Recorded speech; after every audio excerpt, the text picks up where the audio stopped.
Hello everyone, this is Pradeep Suchitra, and today we will discuss about condition in the past examples.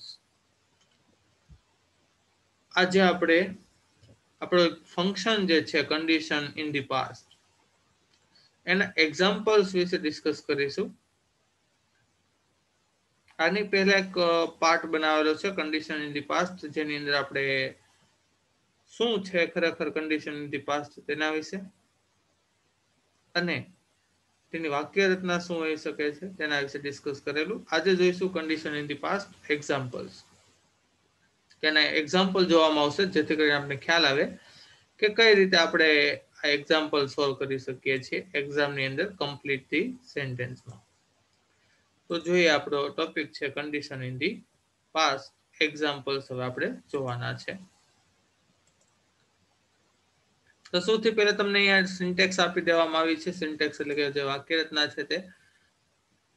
હવે એમાં ધ્યાન શું રાખવાનું છે તો કે આપને ખ્યાલ છે એમ ઇફ અથવા અનલેસ નો ઉપયોગ થતો હોય છે કન્ડિશનની અંદર. એમાં આપણને જો હેડ પ્લસ V3 આપેલું હોય એટલે કે પૂર્ણ ભૂતકાળનું જો સેન્ટેન્સ આપવામાં આવેલું હોય પરફેક્ટ પાસ્ટ ટેન્સનું, અથવા તો પરફેક્ટ પાસ્ટ ટેન્સ હોય વાક્યની શરૂઆતમાં હેડ આપેલું હોય અને અહીંયા તમને V3 નું રૂપ આપેલું હોય. હેડ છે તો હેડ સાથે V3 નું રૂપ જ ઓલવેઝ આવશે. અહીંયા હેડ છે તો હેડ સાથે હંમેશા V3 નું રૂપ જ ઓલવેઝ આવશે. બરાબર? તો આ થઈ આપણે વાક્ય રચનામાં ઇફ અનલેસ ની શરૂઆતની વાક્ય રચના. પછી આપણે વાક્યને જોડવું પડશે કોમાથી, અલ્પવિરામથી. પછી જે રૂલ્સ વાઇઝ કરતા લાગુ પડતો હોય તે કરતા. અને પછી ખાસ વસ્તુ ધ્યાનમાં રાખવાની છે perfect model auxiliary. Perfect model auxiliary that means આપણે લખી શકશું વુડ અથવા તો કુડ. પછી લખવું પડશે હેવ. ધ્યાન રાખવાનું છે હેઝ ક્યારે આવશે નહીં. બરોબર? વુડ અથવા કુડ, પછી હેવ અને પછી લખશું આપણે V3 નું રૂપ. તો આ થશે આપણી વાક્ય રચના જે આપણે પાર્ટ 1 ની અંદર જોઈ ગયા છીએ. તો ફરી એકવાર રિપીટ કરી દીધી છે. ઇફ અનલેસ વાળું સેન્ટેન્સ આપેલું હશે, એની સાથે હેડ પ્લસ V3 જોવા મળે, તો આપણે એના પછીના સેન્ટેન્સમાં ક્રિયાપદ તરીકે વુડ હેવ V3 લખવાનું થશે. અથવા તો વાક્યની શરૂઆતમાં હેડ પ્લસ V3 જોવા મળે તો બી આપણે વુડ કુડ અથવા હેવ પ્લસ V3 લખવાનું થશે. તો આ થઈ આપણી વાક્ય રચના જે આપણે ઓલરેડી આગળના લેક્ચરમાં જોઈ ગયા છીએ. હવે જોઈશું તેનું એક્ઝામ્પલ. તો અહીંયા તમને 6 એક્ઝામ્પલ આપવામાં આવ્યા છે. તો પહેલા તો મારી રિક્વેસ્ટ છે કે બધા સ્ટુડન્ટ આ એક્ઝામ્પલ બુકની અંદર નોટ ડાઉન કરી લે અને જાતે સોલ્વ કરવાની ટ્રાય કરે. જો અહીંયા સુધી સેન્ટેન્સ આપેલું છે, પછી પાછળ એક્સપ્રેસિંગ કન્ડિશન એવો વર્ડ આપેલો છે અથવા તો કન્ડિશન ઇન ધી પાસ્ટ એવો વર્ડ આપેલો છે. બરાબર? પછી આગળ તમને જે શબ્દો ઉપયોગ કરવાના છે શબ્દો આપેલા છે. બરાબર? જેમ કે અહીંયા બાય કાર નો ઉપયોગ કરવાનો છે, કમ પાર્ટી ઉપયોગ કરવાનો છે, હેલ્પ યુ નો ઉપયોગ કરવાનો છે, સેલિબ્રેટ નો ઉપયોગ કરવાનો છે, સ્ટે નો ઉપયોગ કરવાનો છે, અહીંયા મીટ નો ઉપયોગ કરવાનો છે. ઇફ આપ્યું છે, અનલેસ આપ્યું, ઇફ એટલે જો, તો, અનલેસ એટલે જો નહીં તો, એવા સંજોગોમાં રાખીને તમે સૌથી પહેલા આ જે એક્ઝામ્પલ્સ છે બુકની અંદર નોટ ડાઉન કરો અને જાતે સોલ્વ કરવાનો ટ્રાય કરો. અને જાતે સોલ્વ થઈ ગયા પછી આ વિડીયોની અંદર આ એક્ઝામ્પલ જે છે એ એક્ઝામ્પલના સોલ્યુશન આપવામાં આવેલા છે. તો પછી ચેક કરવામાં આવે તો આપને વધારે ખ્યાલ આવે કે આપણે બાબત સમજી ગયા છીએ કે નહીં. બરાબર? તો વિડીયોને પોઝ કરીને તમે આ એક્ઝામ્પલ છે તમે તમારી બુકની અંદર નોટ ડાઉન કરીને લખી શકો છો, જેથી કરીને ખ્યાલ આવે કે આપને વાક્ય રચના સમજમાં આવી છે કે નહીં. તો વિડીયો પોઝ કરીને એક્ઝામ્પલ્સ બુકની અંદર નોટ ડાઉન કરી દો અને જાતે સોલ્વ કરવાનો ટ્રાય કરો. ત્યારબાદ આપણે આ વિડીયોને કન્ટિન્યુ કરીને એક્ઝામ્પલ્સ વિશે જોઈશું. તો હવે સ્ટાર્ટ કરીએ છીએ આપણે એક્ઝામ્પલ્સ. તો ફર્સ્ટ એક્ઝામ્પલ શું કહે છે જુઓ. તો ફર્સ્ટ એક્ઝામ્પલની અંદર પહેલા તો આપણે વાક્ય રચના ઉપર આપવામાં આવ્યું છે. અહીંયા શું કીધું? If she had enough money. બરાબર? By car expressing condition. તો ફર્સ્ટ આપણે શું જોવાનું થશે તો કે અહીંયા ઇફ આપવામાં આવ્યું છે,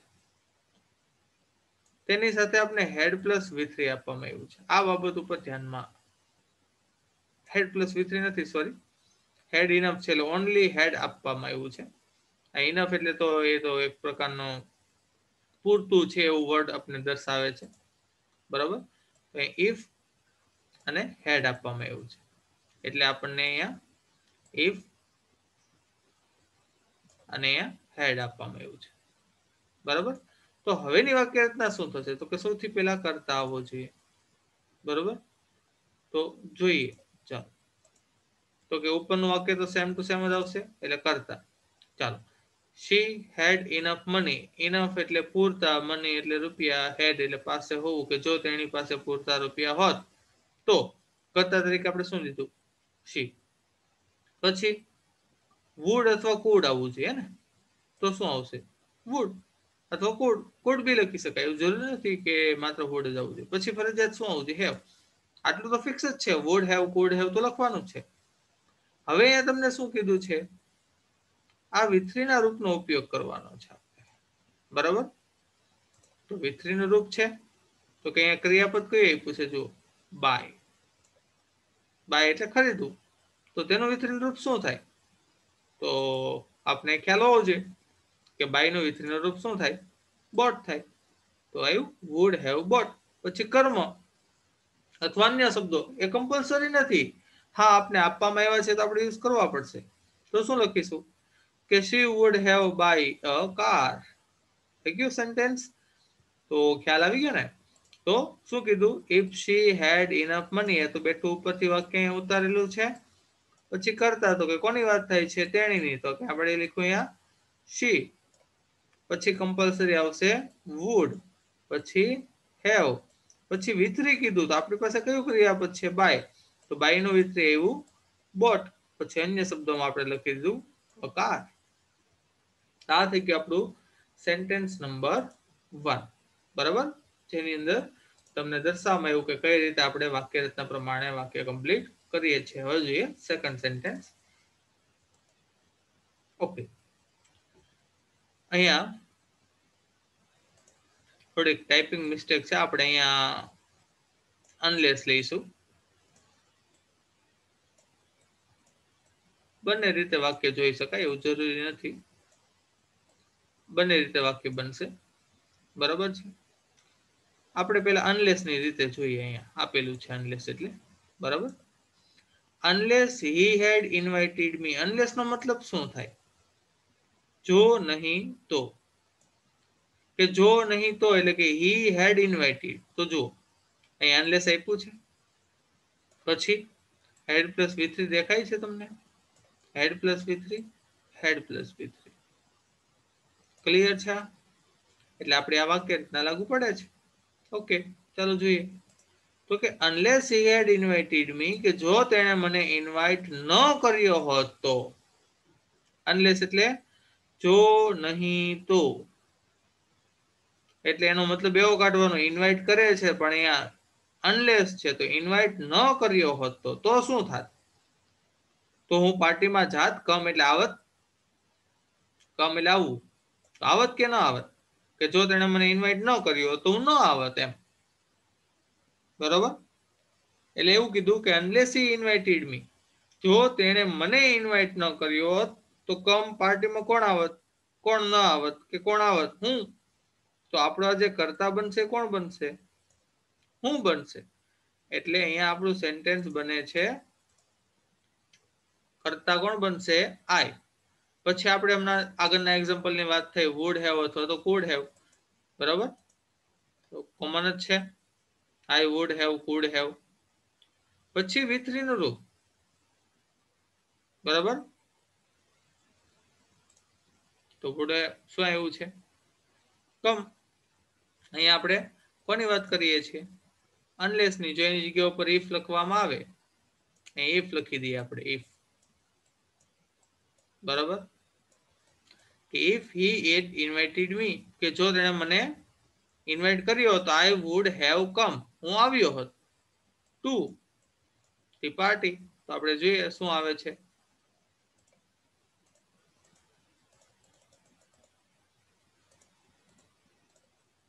ટુ હિઝ પાર્ટી. થઈ ગયું. આ અન્ય શબ્દ છે. ટુ ધી પાર્ટી પણ લખી શકાય, ટુ હિઝ પાર્ટી પણ લખી શકાય. કે જો તેણે મને ઇન્વાઇટ કર્યો હોત તો આઈ વુડ હેવ. તો કે કરતા કોણ છે? કરતા કોણ બન્યું છે? તો કે આઈ. વુડ અથવા કુડ માંથી વુડ. હેવ વિથરી તો કમ નું વિથરી કમ, કેમ, કમ. અને કર્મ અન્ય શબ્દોમાં ટુ હિઝ પાર્ટી. એટલે આજે કમ ક્રિયાપદ છે એનો આપણે ઉપયોગ કર્યો છે વિથરીના રૂપ તરીકે. બરાબર. તો એવી રીતે જો આને અનલેસ રાખવામાં આવે, આ અનલેસ છે અને અનલેસ જ રાખવામાં આવે તો મતલબ શું થાય? જો તેને ઇન્વાઇટ ન કર્યો હોત તો હું પાર્ટીમાં આવત ન આવત? તો ન આવત તો વુડ નોટ આવી જશે. Would not have come to his party. એટલે ડિપેન્ડ કરે છે આના ઉપર. જો અહીંયા ઇફ લખેલું હોય તો મતલબ શું બને છે કે જો તેણે મને ઇન્વાઇટ કર્યો હોત તો I would have come to his party. તો હું તેની પાર્ટીમાં આવ્યો હોત. અને જો અનલેસ લખ્યું છે કે અનલેસ હી હેડ ઇન્વાઇટેડ મી, કે જો તેણે મને ઇન્વાઇટ ન કર્યો હોત. અનલેસ એટલે જો નહીં તો એવું થશે કે જો ઇન્વાઇટ ન કર્યો હોત તો હું ન આવત. તો ન આવત તો આઈ વુડ નોટ હેવ. યાદ રાખવાનું છે, હેવ પછી નોટ નથી લખવાનું, વુડ પછી નોટ લખવાનું છે. બરાબર. તો આ બન્યું આપણું સેકન્ડ એક્ઝામ્પલ. ડિપેન્ડ કરે છે શું લખેલું છે. ઇફ એટલે જો ઇન્વાઇટ કર્યો હોત તો હું આવત, આવવાની વાત છે અહીંયા, તો હું આવત. અનલેસ એટલે જો ઇન્વાઇટ ન કર્યો હોત તો ન આવત, તો કે નોટ લખવું પડશે આપણે. બરાબર. તો આ થયું આપણું એક્ઝામ્પલ નંબર 2. હવે જોઈએ નેક્સ્ટ એક્ઝામ્પલ. અહીંયા શું દેખાય છે? તો કે સૌથી પહેલા અહીંયા વાક્યની શરૂઆતમાં હેડ દેખાય છે. અહીંયા પણ વાક્ય રચનામાં જો અહીંયા હેડ આપેલું છે. Had you informed me. તો ઇન્ફોર્મ્ડ એ વિથરી નું રૂપ છે.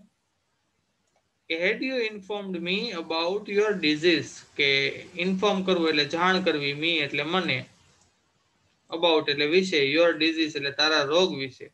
કે જો તે મને તારા રોગ વિશે જાણ કરી હોત તો શું કરવાનું છે? હેલ્પ યુ, મદદ કરી હોત એમ. હેલ્પ યુ, મદદ કરી હોત. બરાબર છે. તો અહીંયા જો તો ના મતલબથી ચાલવાનું છે કે જો તે, યુ એટલે તું સામેના વ્યક્તિને કહે છે, ઇન્ફોર્મ કર્યું હોત અબાઉટ યોર ડિઝીઝ, કે તારા રોગ વિશે ઇન્ફોર્મ કર્યું હોત તો શું? તો કે મેં તારી હેલ્પ કરી હોત. એવું કંઈક વાક્ય બને છે. બરાબર. તો આપણે જોઈએ હવે વાક્ય રચના. બરાબર. તો શું કીધું? હેડ તો આપેલું જ છે આપણે અહીંયા, કર્તા તરીકે યુ આપેલું છે, ઇન્ફોર્મ આપેલું છે. અને મને જાણ કરી હોત તો હેલ્પ કોણ કરી શકે? તો હું જ કરી શકવાનો હતો. બરાબર. જો તે મને જાણ કરી હોત તો હું તારી હેલ્પ કરત. તો પછી આપણે કર્તા તરીકે કોને લઈ શકીએ છીએ? કર્તા તરીકે લઈ શકીએ છીએ આઈ. પછી રૂલ્સ વાઇઝ આપણે વુડ કુડ માંથી કોઈ બી લઈ શકીએ, કુડ બી લઈ શકીએ, વુડ બી લઈ શકીએ. પછી કમ્પલસરી હેવ. હવે વિથરીનું રૂપ લખવાનું છે. તો આ વિથરીનું રૂપ હવે આ લખવાનું થયું છે. તો કોનું વિથરીનું રૂપ લખશું? હેલ્પનું. ક્રિયા હેલ્પની થાય છે ને. બરાબર. તો અહીંયા શું લખશું? આપણે જવાબમાં શું આવશે? હેલ્પ. હેલ્પનું વિથરી હેલ્પ, યુનું યુ. ક્લિયર છે? ખાલી આટલું જ ધ્યાન રાખવાનું છે. વુડ હેવ વિથરી તો અહીંયા આપણે ક્રિયાપદ આપવામાં આવ્યું હોય, ન આપવામાં આવ્યું હોય તો આપણી રીતે જે બી લાગુ પડતું ક્રિયાપદ હોય આગળના સેન્ટેન્સ સાથે આપણી જાતે લખી શકીએ છીએ. બરાબર. તો આ હતું આપણું એક્ઝામ્પલ કે જેની અંદર આપણે વાક્યમાં શરૂઆતમાં હેડ આપેલું છે, હેડ આપેલું છે. વિથરીનું રૂપ તો વિથરીનું રૂપ એટલે ટૂંકમાં એ આપણે કન્ડિશન ઇન ધી પાસ્ટ દર્શાવે છે. એટલે કંઈક આપણે આ રીતની વાક્ય રચના દર્શાવી શકીએ છીએ અહીંયા. બરાબર. કર્તા તરીકે આઈ, કે જો તે મને ઇન્ફોર્મ કર્યું તો થોડું વાક્ય સમજવાનો પ્રયત્ન કરવો પડશે જો પરફેક્ટ આપણે જવાબ લખવો હોય તો. કે હેડ યુ ઇન્ફોર્મ કરવું એટલે જાણ કરવી, મી એટલે મને, અબાઉટ યોર ડિઝીઝ એટલે તારા રોગ વિશે. તો ક્રિયા કોણ કરત? હેલ્પ કરવાની. તો કરતા. તો કરતા જે ક્રિયા કરનાર તો કે હું તારી હેલ્પ કરી શકત. તો કે આઈ. વુડ કુડ માંથી વુડ. પછી હેવ અને વિથરી તો કે હેલ્પ નું વિથરી હેલ્પ, યુ નું યુ. આ રીતે બનશે આપણું second example.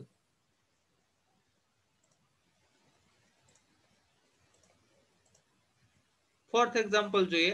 If you had come here.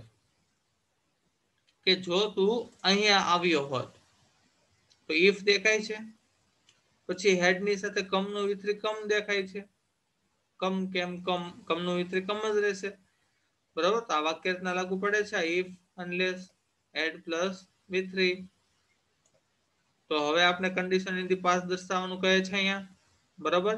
તો સૌથી પહેલા અહીં શું લખવાનું થશે, કરતા. ચાલો શું બને છે તો કે if you had come here, કે જો યુ એટલે તું, હેડ કમ એટલે આવ્યો હોત, હિયર એટલે અહીંયા, તો શું, તો કે વી. હવે શું કીધું, સેલિબ્રેટ કરવાની ક્રિયા છે, કે જો તું આવ્યો હોત ને તો આપણે સેલિબ્રેટ કરી શક્યા હોત, એમ એવું કંઈક કહેવા માંગે છે. અથવા તો આઈ પણ લખી શકાય, જો તું આવ્યો હતો કે હું સેલિબ્રેટ કરી શકત, એમ બરાબર. આપણે અહીંયા આઈ બી લખી શકીએ, જો તું આવ્યો તો તેઓ સેલિબ્રેટ કરતો, ધે પણ લખી શકાય, તે. જો તું આવ્યો હતો તો હી સેલિબ્રેટ કરી શકો, તો હી પણ લખી શકાય, શી પણ લખી શકાય છે. ઘણા ઓપ્શન છે આપણી પાસે અહીંયા, બરાબર છે. તો આ બધા ઘણા બધા ક્રિયાપદ લખ્યા, સોરી કર્તા તરીકે લખી શકીએ છીએ. પણ પછીનું શું, તો કે પછી તો આપણે કમ્પલસરી શું લખવું પડશે, વુડ અથવા કુડ. તો આપણે લખ્યું could. If you had come here, કે જો ઇફ યુ એટલે તું, હેડ કમ એટલે આવ્યો હોત, હિયર એટલે અહીંયા, તો કર્તા તરીકે સેલિબ્રેટ કોણ કરી શકે, તો કે વી, આઈ, ધે, હી, શી ગમે લખી શકાય, લાગુ પડતું હોય તે, બરાબર. તો વુડ અથવા કુડ માંથી લખ્યું કુડ. અને પછી હેવ તો કમ્પલસરી છે જ. અને પછી વિતરીનું રૂપ, તો કોનું વિતરીનું રૂપ, સેલિબ્રેટ નું વિતરીનું રૂપ આવશે, તો સેલિબ્રેટ નું વિતરીનું રૂપ સેલિબ્રેટેડ. પછી કર્મ અન્ય શબ્દો આપને કોઈ આપવામાં આવ્યા નથી, તો આપણી રીતે to your birthday, celebrate your birthday party લખી શકાય છે, સેલિબ્રેટ ધી ફેસ્ટિવલ લખી શકાય, બરાબર. કોઈ પણ આપણી રીતે અન્ય શબ્દો કર્મ લખી શકાય છે, કારણ કે આપણે આપવામાં આવેલા નથી. હા, જે વસ્તુ આપણને આપવામાં આવી છે એનો યુઝ કરવો કમ્પલસરી હોય. જેમ કે સેલિબ્રેટ એ ક્રિયાપદ આપવામાં આવ્યું છે, તો આપણે સેલિબ્રેટ ક્રિયાપદનો ઉપયોગ કરવો કમ્પલસરી હોય. પણ બાકીના શબ્દો જેમ અહીંયા વાત થઈ, અહીંયા કર્તા તરીકે આપણી રીતે ગમે એ ઉપયોગ કરી શકાય છે. વાત કરીએ કર્મની, તો કર્મ તરીકે આપણે ગમે એનો ઉપયોગ કરી શકીએ છીએ. અને બાકીના જે ઓપ્શન છે અહીં આપણે ફિક્સ આપી દેવામાં આવ્યા છે, વુડ અથવા કુડ, પછી હેવ, અને વિતરીનું રૂપ, સેલિબ્રેટનું વિતરી, સેલિબ્રેટેડ. તો આ છે આપણું એક્ઝામ્પલ નંબર 4. તો હવે જોઈશું આપણું નેક્સ્ટ એક્ઝામ્પલ. ચાલો, આ એક્ઝામ્પલમાં શું કીધું છે, ઇફ. ચાલો વાક્યની શરૂઆતમાં ઇફ they had આવે છે, બાય નું વિતરી બોટ દેખાય છે, તો ઇફ વાળી વાક્ય રચના લાગુ પડે છે. આ બંને વાક્ય રચના સેમ જ છે, ખાલી ડિફરન્સ શું દેખાય છે, ઇફ અનલેસ છે, અહીંયા નથી. આ હેડ છે, હેડ આગળ છે, પણ પાછળની વાક્ય રચના તો સેમ જ છે, બરાબર. અને અહીંયા ક્રિયા કઈ થાય છે, સ્ટે એટલે રોકાવું. ઇફ they had bought એટલે ખરીદ્યું હોત, હાઉસ ઇન સિટી, હાઉસ એટલે ઘર, ઇન સિટી એટલે શહેરમાં, તે એટલે તેઓએ, કે જો તેઓએ સિટીમાં હાઉસ ખરીદ્યું હોત તો, એવું કંઈક થાય છે, બરાબર. વાક્યને સમજવાનો ખાસ પ્રયત્ન કરવો પડશે, કે જો તેઓએ શહેરમાં હાઉસ ખરીદ્યું હોત તો ઉપરનું વાક્ય તો જે છે તેનું તે સેમ ટુ સેમ આપણે વાક્ય લખવું પડશે, બરાબર. એટલે તે વાઇઝ આપણે જોવા જઈએ તો તેનું તે જ આવશે. પણ અહીંયા જોઈએ, હવે કર્તા તરીકે આપણે ઉપયોગ કરવાનું છે, કે કર્તા તરીકે અહીંયા કોણ આવશે તે, બરાબર. તો જોઈએ, હવે આપણે વાક્યની શરૂઆત કરીએ, તો કે દે, કે જો તેઓએ સિટીમાં ઘર ખરીદ્યું હોત તો, દે. તો અહીંયા કર્તા તરીકે હું ઘણાનો ઉપયોગ કરી શકું. આઈ નો તે હું રોકાઈ શકું, સ્ટે એટલે રોકાવું થાય, તો કે તેઓ રોકાઈ શકે, આઈ રોકાઈ શકે, આપણે રોકાઈ શકીએ, તો અહીંયા પછી વી નો ઉપયોગ કરી શકાય, તે રોકાઈ શકત, તો કે હી નો ઉપયોગ કરી શકાય, ઘણા કર્તાઓ લખી શકાય. આપણી રીતે કર્તાઓ આપણે આપવામાં આવેલા નથી, તો બંધ બેસતા આપણી રીતે કોઈ પણ કર્તા લખી શકાય, કે જે પણ રોકાવાની ક્રિયા કરતા હોય. સ્ટે એટલે રોકાવું, એ તો ક્રિયાપદ આપણે ઉપયોગ કરવાનો જ છે, બરાબર.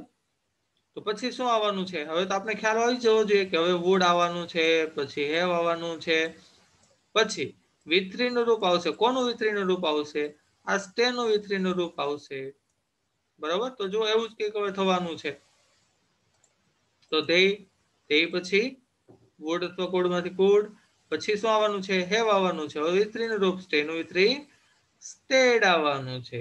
પછી કર્મના અન્ય શબ્દ આપણે આપવામાં આવેલા નથી, તો આપણી રીતે કોઈ પણ લખી શકાય. તો વિથ ધેમ લખ્યું ને, they could have stayed with them, તો કે જો તેઓએ મકાન ખરીદ્યું હોત સિટીમાં તો તેઓ તેની સાથે રોકાઈ શક્યા હોત. અથવા તો I could have stayed with them. કર્મ તરીકે ગમે તે લખી શકાય છે.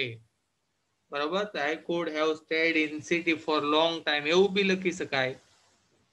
બરાબર, I could have stayed in city, તો હું સિટીમાં રોકાઈ શક્યો હોત એવું પણ લખી શકાય. ટૂંકમાં તમારે જે વસ્તુ આપેલી નથી એ તમારી રીતે તમે લખી શકો છો. કરતા આપને આપેલો નથી તો આપણે તેની જગ્યા ઉપર I, we, he જે બંધ બેસતો હોય લગાડી શકાય છે. would could માંથી કમ્પલસરી would could, પછી કમ્પલસરી have, અને સ્ટેડ નું વિતરી સ્ટેડ ત્યાં આપેલું છે એનું વિતરીનું રૂપ આપણે લખવું પડે છે. ભાઈ કર્મના અન્ય શબ્દ આપણી રીતે ગમે તે લખી શકાય છે. બરાબર, તો જોઈએ નેક્સ્ટ વાક્ય. ઓકે, તો હવે જોઈએ લાસ્ટ જે આપણું સેન્ટેન્સ છે અહીંયા, અનલેસ. અનલેસ એટલે અહીંયા આપેલું છે જો નહીં તો. કરતા એટલે વી. હેડ વિથરી તો કે હેડ નોન. નો નું વિથરી નોન. નો ન્યુ નોન. નો એટલે જાણવું એનું વિતરી છે નોન. બરાબર, પ્રીવિયસલી ઇટ એટલે કે તે, પ્રીવિયસલી એટલે પહેલેથી. બરાબર, તો મીટ એટલે મળવું. કન્ડિશન ઇન ધી પાસ્ટ આપણું ફંક્શન નું નામ છે. કે જો વી હેડ નોન ઇટ પ્રીવિયસલી, નોન એટલે જાણતા હોત, પ્રીવિયસલી એટલે પહેલેથી, અનલેસ એટલે જો નહીં તો, કે જો આપણે પહેલેથી જાણતા ન હોત તો. બરોબર, જો આપણે પહેલેથી જાણતા ન હોત તો શું થાત? આ મીટ એટલે મળવાની ક્રિયા થાત કે ન થાત એ આપણા ઉપર ડિપેન્ડ છે. કે જો આપણે પહેલેથી તે જાણતા ન હોત તો હું તેઓને મળત એવું બી વાક્ય બની શકે. જો આપણે પહેલેથી જાણતા ન હોત તો આપણે તેઓને મળત નહીં એવું બી વાક્ય બની શકે છે. બરાબર, જેઓને આપણે પહેલેથી જાણતા ન હોત, અનલેસ એટલે જો નહીં તો થાય. એટલે જો આપણે તે પહેલેથી જાણતા ન હોત તો આપણે તેઓને ન મળત એવું બી વાક્ય બને. જો આપણે તેઓને પહેલેથી જાણતા ન હોત તો આપણે તેઓને મળત. એટલે અકાર નકાર બંને વાક્ય બને છે. બરાબર, તો હવે કર્તા તરીકે, તો કર્તા તરીકે આપણે ગમે એનો ઉપયોગ કરી શકીએ છીએ. જો આપણે પહેલેથી જાણતા ન હોત તો તે. બરાબર, તે પછી could નો શું કર્યું છે આપણે અહીંયા નકાર વાક્ય બનાવ્યું છે કે they could not. પછી શું આવશે? પછી હવે આપણે ખબર જ છે શું આવશે, have આવશે. પછી શું આવશે? વિતરીનું રૂપ આવશે. બરાબર, તો જોઈએ હવે. have આવી ગયું, પછી મિત્રીનો સોરી સ્ટેડ આવ્યું છે. સ્ટેડ નહીં આવશે, આપણે મીટનું વિતરી આવશે મેટ. બરાબર,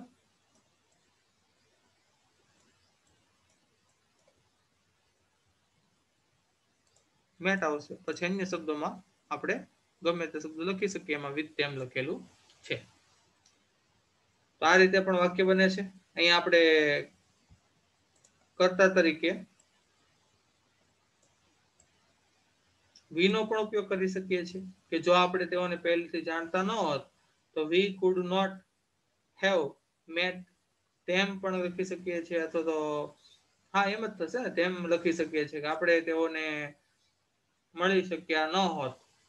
બરાબર, એવી રીતે કઈક વાક્ય બને છે. જો નોટ ન લગાડવું હોય તો પણ ચાલશે આની અંદર. કે unless we had known it previously, જો આપણે પહેલેથી તે જાણતા ન હોત તો we અથવા તો they could have met with them, અથવા તો અહીંયા with them તો નહીં આવશે. બરાબર, with નહીં આવશે. અહીંયા આગળના સેન્ટેન્સનું અહીંયા જે પ્રિન્ટિંગ આવી ગયેલી છે સ્ટેડ વિથ them વાળી. બરાબર, પણ અહીંયા સ્ટેડ નથી આવવાનું, એની જગ્યાએ આપણે આવવાનું છે મેટ. ઓકે, આ રીતનું આપણું જે સેન્ટેન્સ બનશે ક્લિયર એકવાર કરીને ફરીથી તમને સમજાવી દઉં કે અહીંયા જે પેલું સેન્ટેન્સ છે અહીંયા આપણે વી લખી શકીએ છીએ. પછી આ સ્ટેડ નથી, આખું સેન્ટેન્સ આટલું નથી આપણું. બરાબર છે, એની જગ્યા ઉપર આપણે અહીંયા મીટ નું વિતરી શું આવે છે મેટ.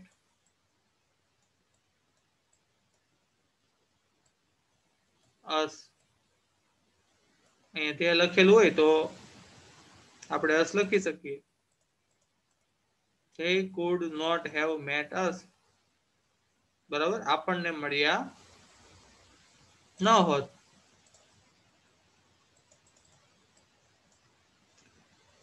તો કે unless એટલે જો નહીં તો, કે unless we had known it previously, કે જો આપણે તે પહેલેથી had known it previously, જો આપણે પહેલેથી જાણતા ન હોત તો. કરતા કોણ લખ્યું છે આપણે? તે. આપણી રીતે કોઈ પણ બંધ બેસતો કરતા લખી શકીએ છીએ, એવું પહેલા પણ કીધું છે ને ફરીથી કહી દઉં છું. પછી આપણે કુડ અથવા વુડમાંથી લીધું કુડ, અને આપણે નકાર વાક્ય બનાવવું છે કે જો આપણે પહેલેથી જાણતા ન હોત તો તેઓ આપણને મળી શક્યા ન હોત તો કુડ નોટ લખ્યું છે આપણે. બરાબર, અને હેવ લખ્યું છે આપણે. અને વિતરીનું રૂપ તો કે અહીંયા જે મીટ આપ્યું છે, આ મીટનું વિતરીનું રૂપ આવશે મેટ અસ નું. આપણે અન્ય શબ્દોમાં આપણી રીતે કોઈ પણ શબ્દ લખી શકીએ છીએ અસ. બરાબર, અથવા તો કોઈ પણ શબ્દ એમ લખવું હોય, they could not have met today, they could not have met yesterday, કઈ પણ લખી શકીએ છીએ અન્ય શબ્દની અંદર, કારણ કે આપણે આપવામાં આવેલા નથી. તો આ રીતે વાક્ય રચના થ્રુ, અને જો આગળ અનલેસ આપેલું છે તો અનલેસ ના આધાર ઉપર, અને ઇફ આપેલું હોય તો ઇફ ના આધાર ઉપર આપણે વાક્યને હકાર અથવા નકારમાં બનાવી શકીએ છીએ. પણ આપણે એક વસ્તુ કોમન જોઈ છે કે બધા વાક્યની અંદર આપણી જે વાક્ય રચના છે એમાં વુડ હેવ વિથ થ્રી અથવા તો કુડ હેવ વિથ થ્રી લખવાનું થતું હોય છે. અને જો આપણને ઘણી વાર એવું બને આગળની બાજુ સ્પેસ આપેલી હોય, કમ્પ્લીટ ધ સેન્ટેન્સ હોય, પાછળનું વાક્ય આપેલું હોય, તો પાછળ જો would could have plus with three વાળું વાક્ય આપેલું હોય તો આપણે આગળનું વાક્ય પણ બનાવી શકીએ છીએ આ રીતે, કરતા ઇફ મૂકીને, ઇફ પછી કરતા પછી હેડ પ્લસ વિથ થ્રી મૂકીને. એટલે એવું કમ્પલસરી નથી તમારે પાછળની વાક્યરચના માત્ર યાદ રાખવાની, આગળની બી વાક્યરચના આપણે ખ્યાલ હોવી જોઈએ. તેથી કરીને આપણે જો આગળની બાજુ જગ્યા આપેલી હોય, સ્પેસ આપેલી હોય, તો બી આપણે વાક્યને કમ્પ્લીટ કરી શકીએ.